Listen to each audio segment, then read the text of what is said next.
नमस्कार, मैं हूं कोमल सिंह और आप देख रहे हैं इंडिया विराट न्यूज। आइए नजर डालते हैं इस वक्त की खास खबर पर। एटा में आज का दिन विशेष रहा है। प्रभारी मंत्री संदीप सिंह ने मेडिकल कॉलेज में पहुंचकर स्वास्थ्य नारी सशक्त परिवार अभियान का शुभारंभ किया। इस दौरान आयोजित रक्तदान शिविर में उन्होंने चिकित्सकों और स्वयंसेवकों से संवाद किया और रक्तदान को समाज सेवा का महत्वपूर्ण हिस्सा बताया। मंत्री ने कहा कि प्रधानमंत्री नरेंद्र मोदी के जन्मदिन को पूरे देश में सेवा पखवाड़ा के रूप में मनाया जा रहा है। ये कार्यक्रम 17 सितंबर से 2 अक्टूबर तक चलेगा, जिसके अंतर्गत स्वास्थ्य, शिक्षा, स्वच्छता और जन कल्याण से जुड़े कई अभियान देश भर में चलाए जा रहे हैं। उन्होंने कहा कि स्वस्थ नारी सशक्त परिवार का संदेश समाज को नई दिशा देगा और परिवार को मजबूती प्रदान करेगा। इसके बाद मंत्री संदीप सिंह ने परिसर में चल रहे स्वच्छता अभियान का निरीक्षण किया। उन्होंने अधिकारियों और कार्यकर्ताओं को प्रेरित करते हुए कहा कि स्वच्छता को जन आंदोलन बनाना प्रधानमंत्री मोदी की प्राथमिकता है और एटा के लोग भी इसमें बढ़ चढ़ कर भाग लें।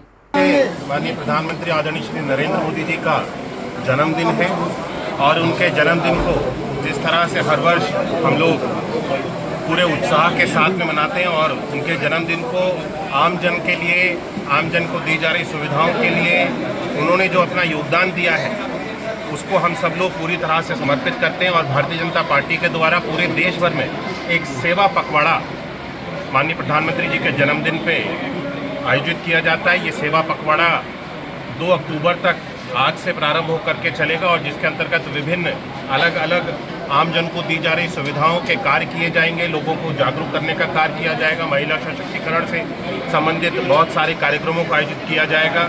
रक्तदान के शिविरों को आयोजित किया गया है और भी स्वास्थ्य से संबंधित बहुत सारी सुविधाएं दी जा रही हैं। बहुत विभिन्न तरह के अलग अलग पूरे संगठन के द्वारा प्रदेश भर में और देश भर में कार्यक्रम 15 दिन तक ये लगभग चलते रहेंगे, जिससे हम आम जन को दी जा रही सभी सुविधाओं को और हर एक व्यक्ति तक पहुंचाने में जो हमारा लक्ष्य है अंत्योदय का, कि समाज में अंतिम पायदान पे जो व्यक्ति बैठा हुआ है उस तक सरकार की योजनाएं पहुंचे, हम उस लक्ष्य को प्राप्त करने की ओर और तेज़ी से इन 15 दिनों में आगे बढ़ेंगे। मैं अपने हृदय से माननीय प्रधानमंत्री जी के आज जन्म दिवस पे उनको अपने हृदय से शुभकामनाएं देता हूं और जब तक उनका मार्गदर्शन हमको जिस भी तरह से मिलता रहेगा, हम सब लोग भारतीय जनता पार्टी के सिपाही होने के नाते और उनके मार्गदर्शन में आगे चलने के लिए तत्पर हम सब लोग पूरी तरह से हमेशा तैयार रहेंगे। जो भी हमारा संगठन और हमारे प्रधानमंत्री जी हम लोगों को आदेश देंगे, हमसे कहेंगे, हम उन सारे सभी कार्यों को भारतीय जनता पार्टी के सिपाही होने के नाते पूर्ण करेंगे। मंत्री जी, जिस तरीके से सर्वोच्च न्यायालय ने जो है टेट को अनिवार्यता की, यही सरकार जो है शिक्षकों का पक्ष रख रही है, इसको लेकर आप क्या? देखिए, मुझे लगता है ये पूरे देश के ऊपर माननीय सर्वोच्च न्यायालय ने निर्णय लिया है और अलग अलग प्रदेशों में इसके ऊपर सरकारों के द्वारा निर्णय लिए जा रहे हैं। उत्तर प्रदेश में भी इन सारी चीज़ों पर जो माननीय सुप्रीम कोर्ट का जो जजमेंट आया है उसके ऊपर हम सब लोग किस तरह से इन सारी चीज़ों को सुचारू रूप से चलाएंगे, एक पॉलिसी मैटर है। माननीय मुख्यमंत्री जी की अध्यक्षता में इसकी एक बैठक आउट होनी है, जिसके बाद भी इन सारी चीज़ों पर तय करते हैं कुछ बोल पाएंगे। अब कानून को लेकर जिस तरीके से न्यायालय का फैसला आया है कि उसमें 3 लोगों की अदर कमेटी 3 से 4 लोगों की रह सकती है, इनके अलावा और भी 4 लोगों को शामिल किया जा सकता है।